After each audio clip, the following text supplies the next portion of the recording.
Hello, hello. This is the Ultimate You with Coach Q. Want to make sure we get people on here because if you are not watching the replay or watching it on Spreaker, we are on Facebook Live right now. So I have a very special guest today. I think I met him around last year or so through the power of social media. So that's just to show you guys once again how powerful connections, even on social media, could be. So without further ado, I'm going to introduce you all to Christopher King. So first and foremost, Christopher King, he is the grandson of the legendary blues and rock and roll icon, B.B. King. Yes, B.B. King. So he is also a man who holds many titles from international businessman and motivational speaker to celebrity fashion stylist and human rights advocate. Christopher King is no stranger to the world of entertainment, business, and personal success. So, I mean, at an early age, Christopher, he was exposed to life in the fast lane from being on, national tour buses with his grandfather to traveling internationally with artists like rapper Trina. Christopher, he's made a really big name for himself within the industry. He even does some fashion styling and things like that for, celebrities, including people like Jackie Christie. So we are super happy to have him here. Welcome, Christopher. How you doing? I'm doing good, brother. Thank you. Glad to have myself on the show with my brother, Coach Q. Yes, indeed. And I am glad to have you here too, my man. So let's get right into it. I know we had a little bit of an introduction, but tell us a little bit about who you are and what are you doing? Well, I mean, it's like you said, the introduction was great. Thank you so much for the great introduction. I mean, it's not much to the King man myself, but I try to keep myself busy with perseverance, running a nonprofit, the Gentleman's Course, with the clothing and the fashion, cigar line, traveling the world. I consider it's work. It's work, so it keeps me busy, keep me alive, keep me healthy, keep me young. All right. Yes, indeed. So let's address the elephant in the room. What was it like being B.B. King's grandson? For me, I'm gonna honestly tell you that growing up on that bus, it was different. But outside of the limelight, outside of the road and the shows and the luxuriousness of that bus, because I don't know if you ever get a chance to ever see BB's bus or get on it, but it was one thing to be amazed at. It was a glory to look at that bus, get on it. But being his grandson, as simple as everybody else, that's my papa. Nice. When we were not working and I didn't have my suit on, we went backstage, I didn't have my flashlight and my radio.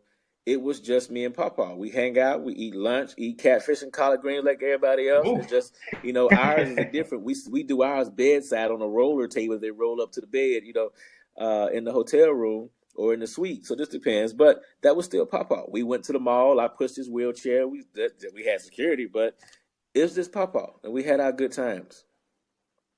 Wow, that's amazing. And no, I haven't seen his bus. I'm gonna have to see if I can look it up, or something like that later. Maybe you can share some pictures with me.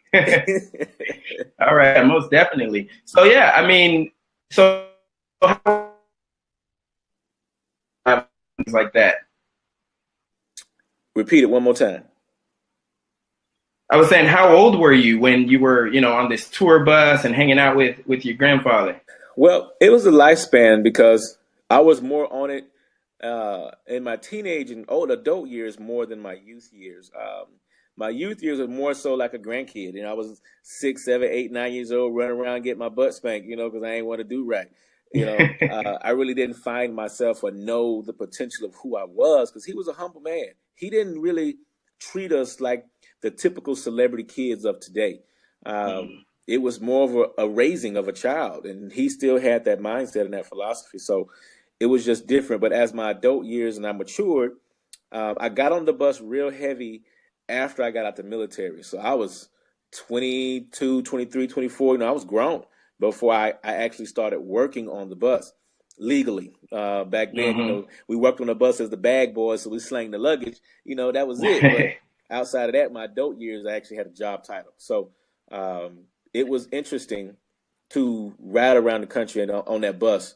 Uh, at least 10 years of my adult life before I reached 30, from 20 on, 22, 23, I was on and off that bus, and it was an experience.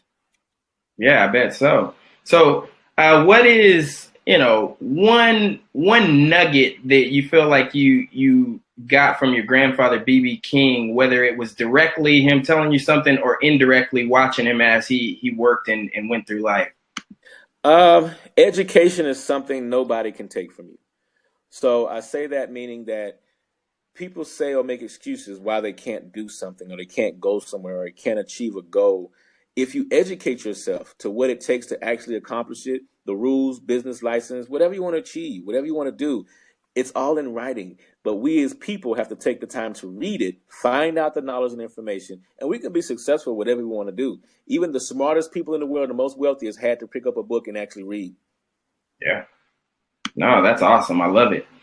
Awesome. So tell us a little bit about what you do now. So I know you're a speaker, celebrity stylist, advocate. That's a whole lot of titles, got a right? whole list of Whole talents. list. Everybody complain about that motive saying that, jack of all trades, master of none, that foolishness. But the last time I checked, every wealthiest person in the world has multiple jobs. They don't have just one. Look at Steve Harvey, for example, and he's on the low end of the wealthy people. And you got Steve Harvey TV, the Steve Harvey Show. You got the Apollo. You got the Showtime at the Apollo. You got the Talented Kids Show. He has 3, 4, 5, 6, 7 talk shows and entertainment shows he's on. He's not just on one show making it do its best. Right. He's doing multiple. Oh, wait, I forgot. He got clothes and suits too. So he's way over there from the TV to the suit game. But all he had to do was educate it. Wait a minute. Not the TV, not the suit. But now he got the movies and the big screen. He's right. doing. Oh, wait a minute. I ain't finished.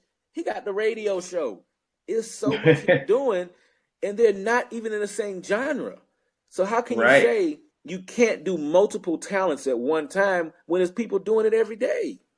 Exactly. No, I agree. With me, with the Gentleman's Course, my nonprofit that I currently run today, educating youth on etiquette, human rights awareness, and human trafficking awareness. Florida's ranked 3rd in human trafficking. So it's a big problem down here in the States with youth ages 12 through 18. So, and we can, back up a little bit to the etiquette portion. And people always ask me, why is that important? Or why do you package etiquette with human rights? Well, I'm going to simply first apologize to everyone for my schedule taking over and I'm being late on the call today. So don't blame my brain, blame my heart. Don't blame my heart, blame my brain. See, it's so much going on, you forget it. But you know what I mean. It's truly time consuming when you have multiple things going on. And sometimes we make mistakes. It's human error. I'm not going to make no excuse. And that's one of the biggest things we teach is responsibility of your actions. Once people see that you can't accept responsibility for your actions, we educate that. It's easier for people to move on to the actual meat and potatoes of whatever it is you need to be doing. But if you spend 35, 40 minutes making excuses and having a conversation about it, you're wasting time. So just accept it, keep it moving, and let's get the job done. We've successfully educated over 2,000 kids in the state of Florida. Wow. And etiquette and human rights through the program over the last 4 years.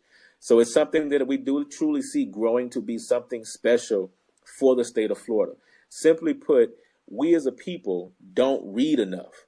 And we educate our kids on knowledge, table mannerisms, the actual 30 human rights, and the 30 rules of being a gentleman. Now, when it comes to the lady perspective, we don't go over how to be a lady because I'm not a lady, so I can't do that. That's not possible.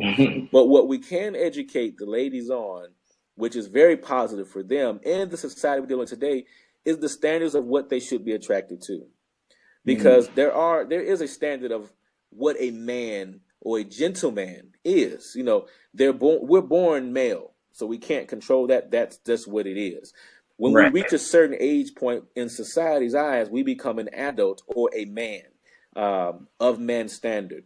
But to be an actual gentleman, that is something that is so far over to the right that a person has to study.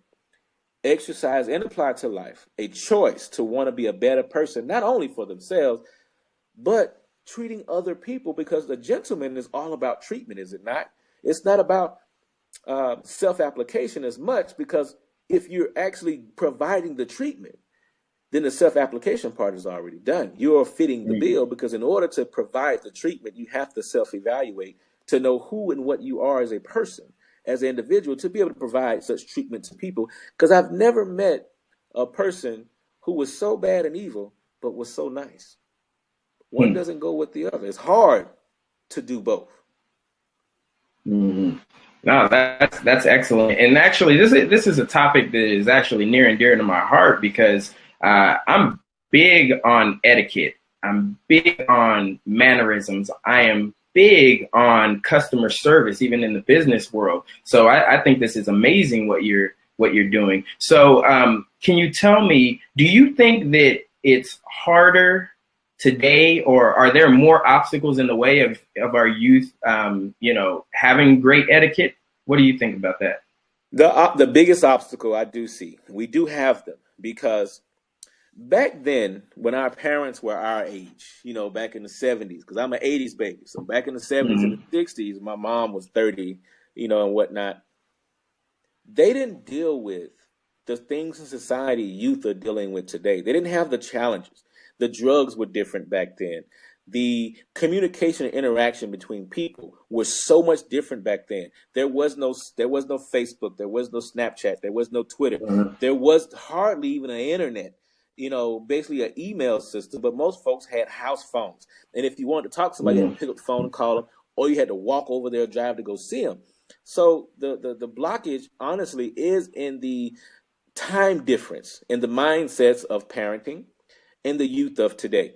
Because the parents, sometimes you hear them make phrases and statements such as, I've done what you did, been doing what you're doing. I know what you're going to do before you do it, because I've been there before.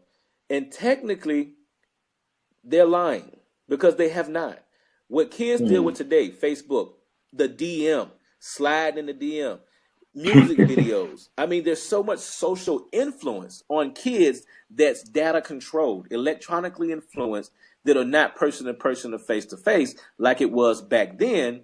Right. If the parents were to self-educate on the modern social systems of today, what young people 30 and under are truly using to communicate, I bet you can even look at yourself and say, have I ever had a full conversation with somebody and never ever talked to them? That's good. And even today, when you self-evaluate, yes, you've had a full conversation with somebody, because you're texting. Sometimes texting, you can't read tones. You can't read body language. You can't do anything but take it for what you get. And there's a disconnect. So yes, educating our youth is very difficult today, especially when you're talking about etiquette, because they are born and raised with none. They follow suit of what the parents are doing. My dad go to work, he come home, he drink a beer, he go outside, smoke a cigarette. If he does those things, or he comes home, I might have a good dad. He might come home and kiss mom when she's already cooking the dinner, or they both come home at the same time. There is no dinner because they get home late and they work full-time jobs, and they only got 45 minutes to an hour after the kids done homework to spend time with them. There's a big disconnect in parenting of today that was available back then. The mom was stay at home. That social influence was always there from the mother or the father of the home, depending on who worked what. So yeah, the challenge is great for today. So, but I'm up for it. I'm not going to stop. I'm going to do as many, and I'll repeat as many. If they come and say, Mr. King, I forgot this. Can you re-show me this? I'm going to re-show it to them, and that's why our program is free. There's no need to pay for something that you should be able to learn on your own. So if we're talking about people passing the knowledge, giving it away to make a better future, but no, they sit back. I need $150 an hour for that. I need $80 for a class or a session, and if you don't pay, I'm sorry, your child can't come back. Something that's supposed to be free to the world. Okay, so I didn't realize that. So it's free. Okay, cool, yeah, very cool. Is free. We don't charge for it.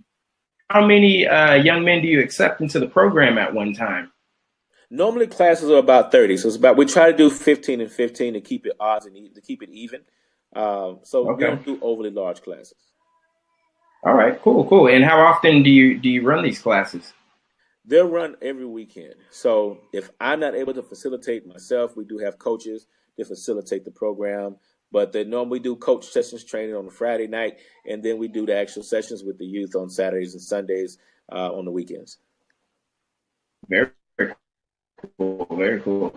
All right, from that, so you're doing these classes every weekend, and you've been doing them how long? We've been up and running for at least 3.5 to almost 4 years. We That's got awesome. founded in October of 2015. Very cool, very cool. Are you looking to branch out into other states? I know you're doing it right now where you live in Florida. Are you looking to expand this? What's the vision Yes, for the Gentlemen's Club? we are actually formulating a system to launch chapters or allow organizations to have a chapter in their local community. So that project is very live and well and coming very soon. That is awesome. Yeah, because I can really see that going big. You know, it's something that's really needed, especially in the youth. Like you were saying, you know, there's such a disconnect with social media. Everybody's in their phone or their tablet, things like that. So just having that personal connection and working with these boys, you know, person to person, I think is super excellent. Very cool. In fact, So, somebody just told me the other night that if my program was to go national, it might change the face of the country. I said, I don't know about that one. hey, you know what? It all starts with the thought, right? You know, Right. me being, you know, a mindset coach, you know, with NLP, neuro linguistic programming, things like that. You know, thoughts are powerful, and it all starts. You know, everything we see around us, every business, the chairs we're sitting on, started with a thought. So, you know what? There's no limit. I was gonna say sky's the limit, but really it's limitless. Right. So yeah. So out there, the gentleman's course. You know, how do we get a hold of you? How do we get more info about this course? Everything's on the web. You can go to King the Brand. That's King, KingTheBrand, KingTheBrand.com. All our links are out there on the site. Facebook is the Gentleman's Course Inc. There's a group. There's a Facebook. The Ball is something that's it's a formal event fundraiser that we host twice a year down in Clearwater, Florida, and we raise funds to actually keep the program for free. All right, love it. All right, so you guys heard it here, kingthebrand.com, and also the Gentleman's Course is what it's called. And yeah, you know what? Our young men need it. Let's get more etiquette in our youth out there. Is there anything else you want to say to the people out there watching and listening, Christopher? I'll just keep a simple message. Just stay positive, stay loving humanity, take care of people. Don't be selfish. Give back. All right, love it. Well, this is the Ultimate You with Coach Q. We interviewed Christopher King here, BB King's grandson, and it was great. If you're listening to the replay, hope you enjoy it. Have a good one. Thanks, y'all. And thank you, Christopher.